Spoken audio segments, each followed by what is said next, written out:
So hello friends, welcome to our YouTube channel. And आज के इस वीडियो में बात करने वाला class 12 Hindi elective model set number 2 के। तो हिंदी इलेक्टिव का जो मॉडल सेट नंबर 2 है, टर्म 2 के लिए फिर से निकला है। ठीक है, तो सेट 1 मैंने बना रखा है, अगर नहीं देखा है तो देख सकते हैं। इसके साथ साथ मैंने इतिहास का भी बना रखा है, ज्योग्राफी का भी बनाया है, उसको भी देख सकते हैं। तो देखिए ये हिंदी इलेक्टिव का है। ठीक है, तो देख लेते हैं सेट 2 का जो भी प्रश्न उत्तर रहेगा उसको देखते हैं विस्तार पूर्वक। तो चलिए सबसे पहले आपको एक नंबर में है, जो एक नंबर का क्वेश्चन है कि आपका दो अंक मिलेंगे, 3 प्रश्न रहेंगे और ये इसको आपको गद्यांश पढ़ के उत्तर देना है। तो इस प्रकार से आपको कुछ गद्यांश इसको पढ़ लीजिएगा विस्तार पूर्वक। ठीक है, मैंने पढ़ रखा है, इसमें टाइम वेस्ट होगा इसलिए मैं इसको अभी नहीं पढ़ रहा हूँ। तो चलिए देख लेते हैं। अथवा करके भी क्वेश्चन दिया है, इसको भी आप बना सकते हैं, जिसको आपकी इच्छा है उसको बनाइए, कोई दिक्कत नहीं। तो देख लीजिए आपका पहला जो प्रश्न पूछा जा रहा है, आपका गद्यांश है। आपका कौन नंबर प्रश्न पूछा जा रहा है कि किसी वर्ग के ऊपर उठने की किसकी भूमिका है। ठीक है, तो किसी भी वर्ग के ऊपर उठने की किसकी भूमिका सर्वोपरि है। तो यहाँ राइट आंसर हो जाएगा आपका किसी भी वर्ग के ऊपर उठने में विद्यापूर्जन की भूमिका सर्वोपरि है। ये आप लोग याद रखिएगा। चलिए देख लेते हैं आपका दूसरा प्रश्न, यानी कि ख प्रश्न पूछा जा रहा है कि विद्या विहीन व्यक्ति का क्या स्थिति होता है। विद्या विहीन व्यक्ति की क्या स्थिति होता है। ठीक है, जिसके पास विद्या नहीं है उस व्यक्ति की क्या स्थिति होता है। तो देख लेते उत्तर को। तो विद्या विहीन के हाथ आया धन वैसे ही निरुपयोगी है जैसे बंदर के हाथ आया हुआ पुष्पहार। ठीक है, विद्या विहीन व्यक्ति के हाथ आया हुआ धन, ठीक है, वैसे ही निरुपयोगी है। ठीक है, जैसे कि बंदर के हाथ में आया हुआ पुष्पहार विद्या विहीन व्यक्ति की स्थिति को दर्शा रहा है, वही बात है। ठीक है, और देख लेते हैं गौ नंबर पर जो आपका प्रश्न पूछा जा रहा है कि किसे समझने के लिए पुस्तक पढ़ने की ज़रूरत नहीं है। तो किस चीज़ को समझने के लिए पुस्तक पढ़ने की आवश्यकता नहीं है। तो देखिएगा ध्यान सब लोग पढ़ेगा, तो मैं उत्तर बता रहा हूँ कि किसी वर्ग के ऊपर उठने की शक्ति को जानने के लिए पुस्तक पढ़ने की ज़रूरत नहीं पड़ती है। ठीक है, ये आपका सही आंसर हो जाता है। अब आपका दूसरा प्रश्न देख लेते हैं। तो आपका जो दूसरा प्रश्न बताया जा रहा है कि निम्नलिखित में किन्हीं 2 प्रश्नों को उत्तर दें। ठीक है, आपका इन जो 1 2 3 4 प्रश्न दिए हैं, इनमें से आपको 2 ही प्रश्न का उत्तर देना है। इसको आपको 5-5 करके 10 अंक प्राप्त होंगे। ठीक है, 2 उत्तर देना है। तो देखिए हम फटाक से हम लोग देख लेते हैं, 4 को तो देखेंगे नहीं, 2 ही प्रश्न लिखेंगे। तो आपका पहला प्रश्न पूछा जाए कि भारतीय किसान अथवा नारी शिक्षा विषय पर एक निबंध लिखना है। ठीक है, तो हम लोग अभी भारतीय किसान पर लिखेंगे निबंध। ठीक है, तो पहला हम देख लेते हैं, इसमें आपको 5 अंक मिलेंगे, तो आपको छोड़ना नहीं है। इस प्रकार का प्रश्न मिलेगा तो चलिए इसका उत्तर देखते हैं। भारतीय कृषक अथवा भारत का किसान। ठीक है, अब देखें कुछ पॉइंट्स से। देखिए आप कभी भी निबंध लिखिएगा तो पॉइंट वाइज पॉइंट लिखिएगा। ठीक है, तो उसमें से आपको क्या तो नंबर जो देता है वो अच्छा से दिखेगा आपको, साफ सुथरा। ठीक है, तो चलिए देख लेते हैं सरल जीवन। भारत के किसान का जीवन बड़ा सहज तथा सरल होता है। उसमें किसी प्रकार का कृत्रिमता नहीं होती। वह अपने जीवन की आवश्यकताओं को सीमित रखता है। रूखा सूखा भोजन करके भी वह स्वर्ग सुख का अनुभव करता है। माँ प्रकृति की गोद में उसे बड़ा संतोष मिलता है। प्रकृति से निकट का संबंध होने के कारण भारतीय किसान हृदय पुष्ट तथा स्वस्थ रहता है। वह स्नेहशील, दयालु तथा दूसरों के सुख दुख में हाथ बटाता है। वह सात्विक जीवन जीता है। ठीक है, इस प्रकार रह गया हमारा मतलब सरल जीवन। जिस प्रकार का हमारा जो भारतीय किसान है इनका सरल जीवन बात बताया गया। अब देख लेते हैं दूसरा प्रश्न, परिश्रमी क्या होते हैं उस प्रकार से। तो भारत का किसान बड़ा परिश्रमी होता है। वह गर्मी, सर्दी तथा वर्षा की परवाह किए बिना अपने कार्य में जुटा रहता है। जेठ की दोपहरी, वर्षा ऋतु की उमड़ती घुमड़ती काली मेघ मालाएं तथा शीत ऋतु की हाड़ कपा देने वाली वायु भी उसे अपने कर्तव्य से रोक नहीं पाती। भारतीय किसान का जीवन बड़ा कड़ा तथा कष्टपूर्ण रहता है। ठीक है, जो भारतीय किसान का जीवन है बड़ा कष्टपूर्ण रहता है। ये रहा परिश्रमी। अब देख लेते हैं अभाव, क्या अभाव है। ठीक है, तो जब भी आप लिखिएगा निबंध पॉइंट वाइज पॉइंट लिखिएगा, आपको उसमें अच्छा लगेगा लिखने में। तो आगे देख लेते हैं क्या है। अभाव में देखना है कि भारतीय कृषक का जीवन अभावमय है। दिन रात कठोर परिश्रम करने पर भी वह जीवन की आवश्यकताएं नहीं जुटा पाती। यानी कि जो भारतीय किसान है दिन भर मेहनत करके भी अपनी आवश्यकताओं की चीज़ों को मतलब जुटा नहीं पाती हैं। परिश्रम में तो लगता ही है। अभाव भी होते हैं, किस प्रकार से भी हम लोग देखें कि दयालु होते हैं। ठीक है, अपने सुख दुख में सबके काम आते हैं। ठीक है, स्नेहशील है। तो ये इस प्रकार का हो गया अभाव में देख लिए, ठीक है। ना उसे पेट भर भोजन मिलता है और ना शरीर के ढकने के लिए पर्याप्त वस्त्र। अभाव और विवशता के बीच ही वह जन्मता है तथा इसी दशा में मृत्यु प्राप्त हो जाता है। इस प्रकार से हमारे भारतीय किसान का जो अभाव है उस अभाव को यहाँ व्यक्त किया गया है। तो चलिए देख लेते हैं आगे। इस प्रकार से आपका पॉइंट रह गया, तो आपको 5 अंक यहाँ हो गए। अब जो आगे हम लोग देखेंगे और एक प्रश्न इसमें से बनाना है 4 में से, तो हम लोग बनाएंगे अभी गौ का, ठीक है।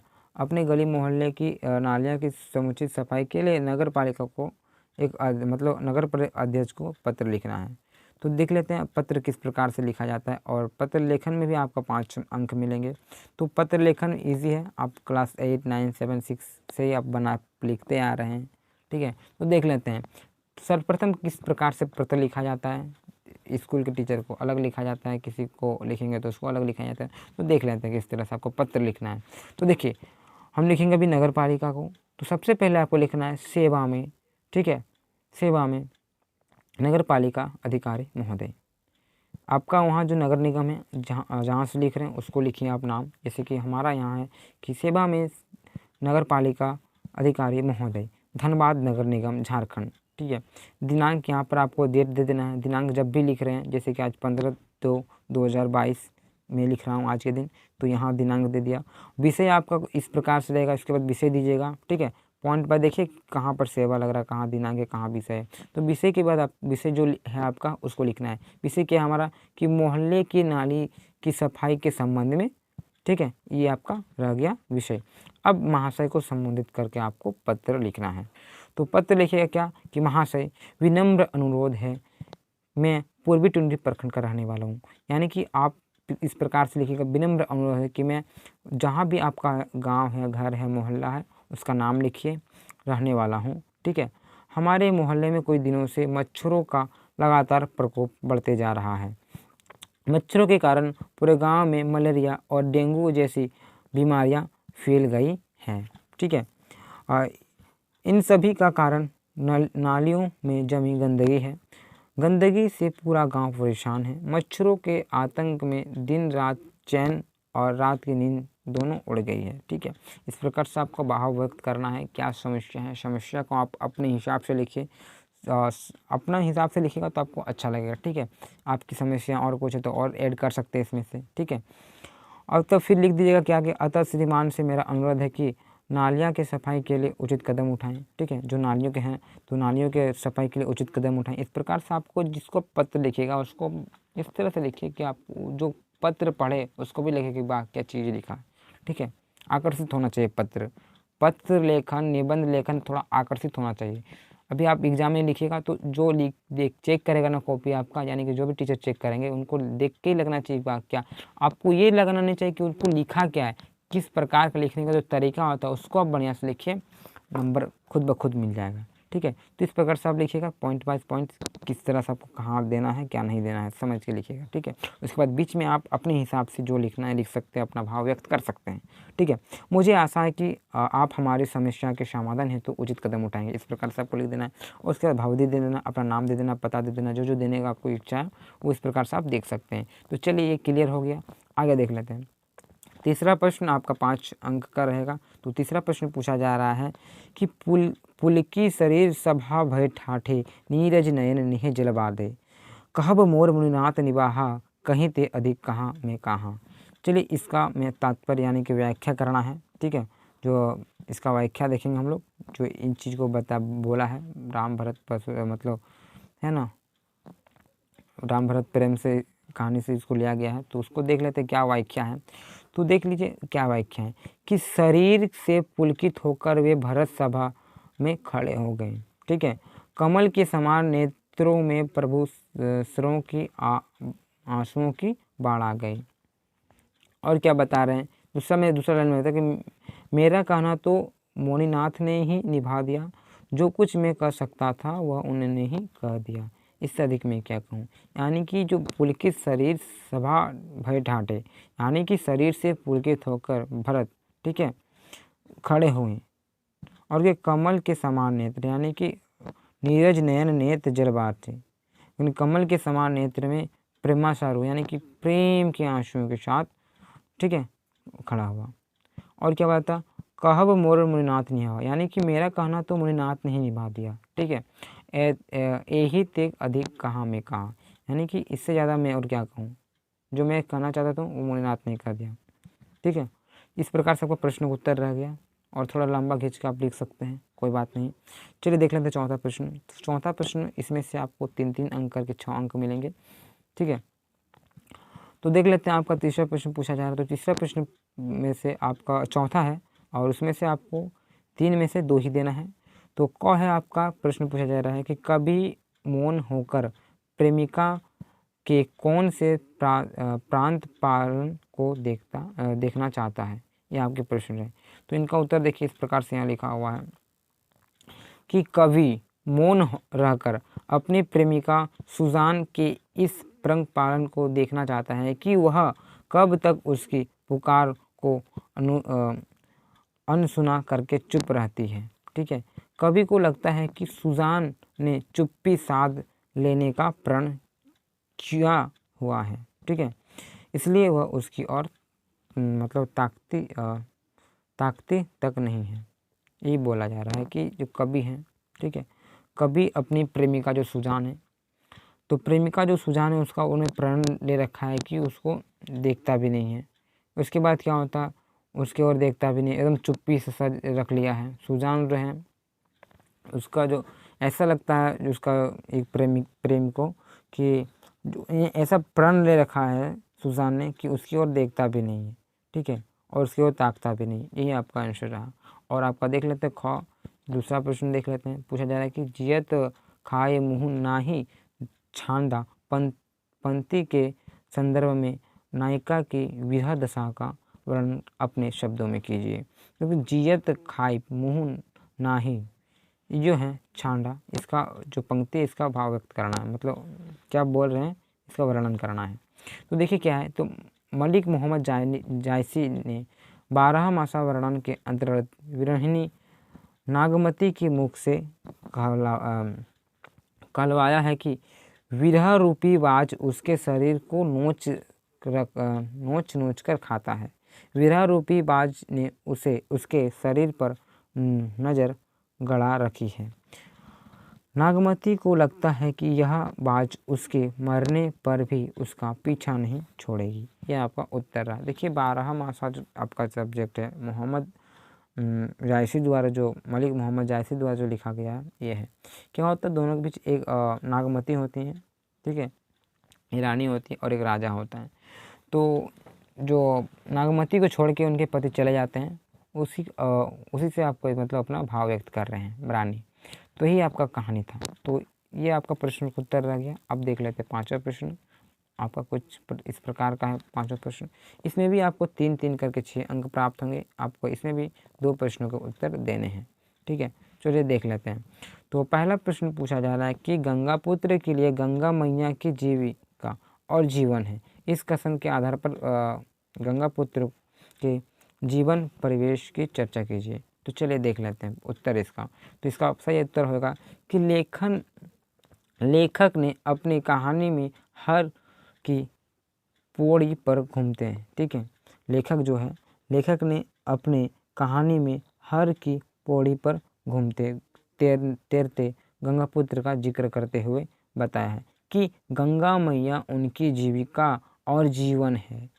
हर की जो पौड़ी पर दर्शनार्थी जब पूजा अर्चना करते हैं तो वह दक्षिण स्वरूप कुछ सिक्के गंगा नदी में भेंट करते हैं। गंगा पुत्र कहलाने वाले यह गोताखोर दिनों से सिक्के बटोर लेते हैं, ठीक है, दोने से सिक्के बटोर लेते हैं। कभी कभी दोने में जलती घी बत्ती से उनके लंगोटे और आग तक लग जाती है। लंगोटे के जल जाने से इन्हें ना तो कोई भय है और ना ही इन्हें कोई चिंता, ठीक है। इस प्रकार से आपका इसका उत्तर रहा। और देख लेते हैं इसका दूसरा प्रश्न का भी उत्तर देख लेते हैं, ठीक है। दूसरा प्रश्न पूछा जा रहा है ख नंबर कि प्रकृति के कारण विस्थापन और औद्योगिकरण के कारण विस्थापन में क्या अंतर है। ये आपका प्रश्न रहा और ये आपका उत्तर उनका। तो उत्तर देख लेते हैं। उत्तर है कि प्राकृतिक आपदा के कारण प्रभावित क्षेत्र के लोग कुछ समय के लिए किसी सुरक्षा स्थान पर जाकर अपनी जान माल की रक्षा करते हैं। ठीक है, आपदा संकट टलने पर पुनः वहीं आकर बस जाते हैं। इससे उन्हें किसी भी प्रकार का नुकसान नहीं उठाना पड़ता था। ठीक है, और देख लेते हैं कि अब आधुनिक काल में औद्योगिक विकास के नाम पर किसी भी गांव को हमेशा के लिए विस्थापित कर दिया जाता है। विस्थापित परिवार के लोग पुनः अपनी भूमि पर वापस नहीं आकर बस सकते हैं। यही बात पूछा जा रहा है कि प्राकृतिक आपदा के कारण प्रभावित क्षेत्र के लोग कुछ समय के लिए किसी सुरक्षा स्थान पर जाकर रुकते थे, अक्सर रहते थे, लेकिन आपदा के टलने के बाद पुनः वह वापस आ जाते थे। लेकिन अभी क्या हुआ, आधुनिक काल में नया नया जो टेक्नोलॉजी प्रौद्योगिकी लग रहा है, ठीक है, फैक्ट्री वगैरह लग रहा है, तो उसमें क्या होता है, तो औद्योगिक विकास के कारण इसके विकास के नाम पर एक गांव में अगर कुछ भी फैक्ट्री वगैरह लगता है, डैम उम बनता है, तो वहाँ के जो निवासी हैं उसको विस्थापित होना पड़ता है, यानी कि अपने स्थान को छोड़कर दूसरे स्थान जाना पड़ता है और उसमें वह पुनः नहीं आ पाता है। यही चीज़ आपका सही आंसर होगा। ठीक है, और पुनः नहीं आ पाता, वही पूरा का पूरा इसमें बताया गया है। तो चलिए देख लेते हैं आपका छठा प्रश्न। तो छठा प्रश्न पूछा जा रहा है, इसमें आपको 2 अंक प्राप्त होंगे। तो प्रश्न है कि ममता कालिया अथवा तुलसीदास के 2 रचनाओं का नाम लिखिए। देखिए, आपका जो भी प्रश्न रहेगा हर एक मतलब मॉडल पेपर में या तो फिर एग्ज़ाम में आपका रचनाओं का नाम आना ही आना है, तय है। तो आप लोग उसको तैयार कर लीजिएगा। और ऐसे में आपको वीडियो चाहिए होगा रचनाओं का, तो मैं एक स्पेशल वीडियो बना दूंगा, उसमें कमेंट कीजिए। आप लोग जिस प्रकार से आप कमेंट कीजिएगा उस तरह से मैं वीडियो बनाऊंगा। तो देख लेते हैं। तो ममता कालिया की रचनाएं जैसे कि हो गया वेघर हो गया, प्रेम कहानी हो गया, ये आपका 2 उदाहरण हो गया ममता कालिया की रचनाएं। अब देख लेते हैं, आपका 7वां प्रश्न पूछा जा रहा है कि लेखक विश्वनाथ ने किन आधारों पर अपनी माँ की तुलना बतख से की है। तो लेखक जो विश्वनाथ हैं, ठीक है, अपने किन आधारों पर अपनी माँ की तुलना बतख से की है। तो चलिए देख लेते हैं इसका आंसर। तो चलिए, माँ का महत्व जैसा महत्व ही पशु माताओं और पक्षी अंडज में होता है। ठीक है, यहाँ लेखक जो है विश्वनाथ बता रहे हैं कि माँ का महत्व जैसा महत्व ही पशु माताओं और पक्षी अंडज में होता है। एक बार विश्वनाथ ने एक बतख को देखा। बतख अंडा देने को होती तो पानी छोड़कर जमीन पर आ जाती। वह एक बहुत सुरक्षित कांटेदार बाड़े में, ठीक है, अंडा देती है। एक बतख कई अंडे को सेती, पंख फैलाकर उसे दुनिया से बचाती। बतख की चोंच सख्त और अंडों की खोल नाजुक होने के कारण कुछ अंडे बतख माँ के डेनों से बाहर चिटक जाती। बतख उन्हें अपनी चोंच से सशक्तता एवं कोमलता से डेनों के अंदर छुपा लेती हैं। ठीक है, इस प्रकार से आपका लेखक जो विश्वनाथ हैं और अपना बताते हैं, अपनी माँ की तुलना करते हैं बतख से, वो आपको उत्तर रह गया। अब देख लेते हैं आपका 8वां प्रश्न, ये आपका 2 नंबर मिलेगा यहाँ। तो अपना मालवा में लेखक ने नर्मदा की स्थिति का वर्णन किस प्रकार किया है। तो अपना मालवा में लेखक ने नर्मदा नदी की स्थिति को वर्णन किया है किस प्रकार से। तो चलिए इसका भी आंसर देख लेते हैं। तो इसका आंसर आपका होगा कि लेखक ने देखा, ठीक है, लेखक ने देखा ओमकेश्वर में नर्मदा पर बांध बन रहा था तथा यह सीमेंट और कंक्रीट के विशाल राक्षस जैसा था। ये आपका हो गया अपना मालवा में लेखक नर्मदा नदी की स्थिति का वर्णन कर रहा था। तो ये होता, यहाँ होती वीडियो की समाप्ति और फिर से हम लोग मिलेंगे दूसरे वीडियो में। तब तक के लिए धन्यवाद। पढ़ाई करते रहें और किसी भी प्रकार की समस्या हो तो आप कमेंट कीजिए। और अगर आप सभी ने हमारे चैनल को सब्सक्राइब नहीं किया है तो सब्सक्राइब कर लें और अपने मित्रों को भी शेयर करें। तो चलिए फिर से मिलते हैं नेक्स्ट वीडियो में। जय हिंद, जय भारत।